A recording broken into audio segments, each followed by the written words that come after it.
So we're talking about partners, and we're talking about awakening, and we're talking about one partner being enlightened. And one partner being enlightened at level 1, 2, and 3, it's not a problem. There's 7 levels to enlightenment. It's the 7 stages of, it's like walking up the ziggurat, to get to the top. During the first 3 levels, your friends by level 3 will start to drop away, particularly the ones that you're sitting there and they're gossiping and you're like, this doesn't resonate with me anymore. And there's always a period of around about 2 years, sometimes longer, where you don't have any friends. Unless you consciously go and join spiritual communities, crystal clubs, I don't know, cacao ceremonies, whatever, yeah? Like breathwork. Full moon, breathwork, yoga. And you might then you might hit on someone, but there's actually also part of it, so hit on someone that you connect with. But there is part of it that you're meant to be alone. It's so that your vibration is not constantly challenged, because it's another thing we haven't really got into, is that when 2 vibrations come together, they try to equalize. So the person who has the higher vibration starts to absorb negativity out of the person near them. So that's going on as well, which keeps you from raising your vibration too high. So say you went, just as an example, you went to India and you went to an ashram for 1 whole year, and your partner was okay with it, and you come back, you're not going to be able to live in the same house if you have evolved to a higher level with the person you've lived with. But if you're living with that person while you're evolving, you are pulling out of their field all the time whenever you're near them. And that slows down your evolution, which makes it easier for them to live with you. And it gives them a chance to raise their vibration, but they have to be conscious and they have to want it. I was going to say, so they're either replacing what you're pulling out, or they're raising their vibration. So, they're creating more negativity for you to have. It's like sandwiches. Hey, right. Have some more negativity. Right. Yeah, I made some more, have some more. You're not doing it consciously. And you can learn to stop doing it. You can learn to put up barriers to stop it happening. And then, like your situation when you had samadhi, people will start to get cranky ass with you because you're not taking their negativity. See, I'm skimming the surface of a very big pond here. There's a lot of information I want to share with you. You're bringing it up, but you're not taking it. Therefore, it's coming up, but they're not releasing into you because you're not taking it. So you are a clever one, aren't you? You are a clever one. Yes, that's why they get irritable. So it starts coming up because your presence is there, but you've always taken it. And they don't know how to release it, and you know how they release it, don't you? How do you think they release it? They get angry. Anger, irritability. Saren's going to a new level at the moment. She's really irritable. Over nothing. Because it's getting ready to... So what is the contagious? Well, you need to as well. So that's a contagious thing. So it's like... Plus you're pulling it off her. So you're just taking a sandwich of it. An irritable sandwich for lunch. I can give you some for dessert too if you like. No, thank you. You good? It comes in stages. It comes in stages. There's probably about an hour. It doesn't bother me at all. But then when it goes on, it starts. And it's only subtle. Yeah, it's not really subtle. Obvious. It's in her tone. It's in her movements. Yeah. It's not directed at anyone. Because there's something coming up to leave. And that's another story. It's Saren's personal story. We'll go there. Yeah, no, it's okay.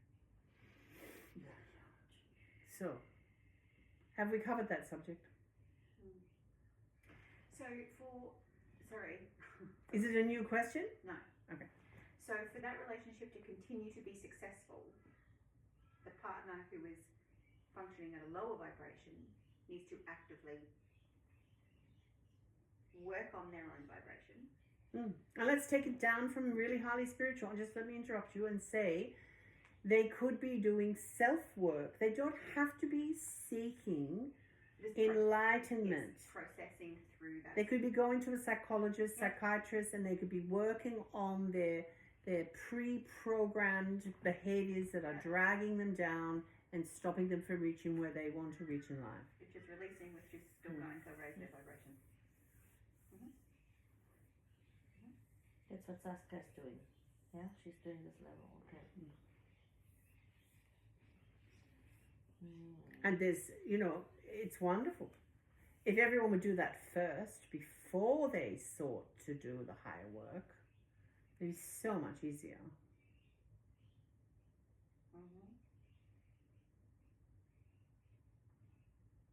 I mean, when I say we're skimming the surface of a pond, you know what I mean, don't you? Like, every sentence I say practically, I could go deeper on what it is. I physically have experienced the world, the layers of the world. Just one word. The layers of the word. Yeah. The energetic layers of the word. It's like light language. Sarah and Sana would sit in class and she would say, I'm going to speak light language. She'd go, and she'd ask 28 people or 30 people, what did I say? And some people couldn't. She said, just have a guess. And 4 or 5 would get the same thing, and this 3 or 4 would get the same thing, and they'd go, which ones of us are right? And both of you are right. Because with light language, you receive the understanding at the level you're ready. And it can be completely different. So just to give you a simple example, one could be saying, I'm walking up the stairs of a golden temple, and the other one could be saying, we are going to sleep now.